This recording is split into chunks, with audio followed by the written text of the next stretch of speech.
Dyma fi eto Heledd, arweinydd y tîm digidol yn Cyfoeth Naturiol Cymru. Cawsom diweddariad arall gan y tîm CDPS a Cyfoeth Naturiol Cymru sy'n gweithio ar y cyd ar y prosiect darganfod am wastro peryglus. Mae'r tîm yn dod yn agos i ddiwedd y cyfnod darganfod, a o be wylsom yn y diweddariad wythnos yma, mae hwn yn faes eang iawn a lot o stwff diddorol yn dod ohono fo.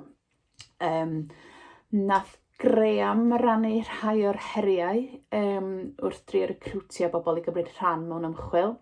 Mae'n debyg bod hwn yn faes lle falle mae pobl yna'n sicr i siarad gyda ni am hyn, oherwydd falle rôl Cyfoeth Naturiol Cymru fel rheolwyddwr.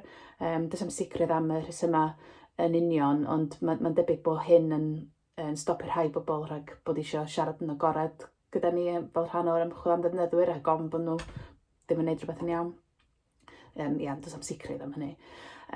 Nath Tom rannu ei waith yn edrych ar Google Analytics a pethau felly, a'r eto'r sialens o drio cael pictiwr llawn pam dydy'r gwefannau a'r platfformau gwahanol yma ddim yn integreiddio'n iawn. Felly dydy mae'n hawdd mesur a deall y pictiwr a tracio'r y daith na drwy'r gwefannau gwahanol, oherwydd dydy o'n di cael ei dracio yn dda iawn. Yna gawsom bach o dod ar defnyddwyr i fywyd mewn ffordd.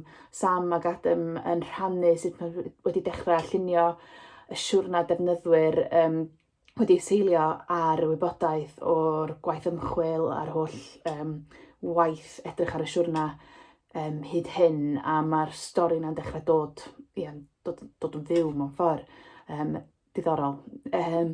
Wedyn mae'r tîm hefyd yn paratoi at ddiwedd y cyfnod disgyfru yma, a edrych ymlaen yn fawr i weld be nesa. Mae'n amlwg bod na lot o potensial yma i ni edrych i fewn mwy i agweddau hyn, ond tuniwch fewn tro nesa, dwi'n meddwl mewn pythefnos i weld lle awn ni nesa. Okay.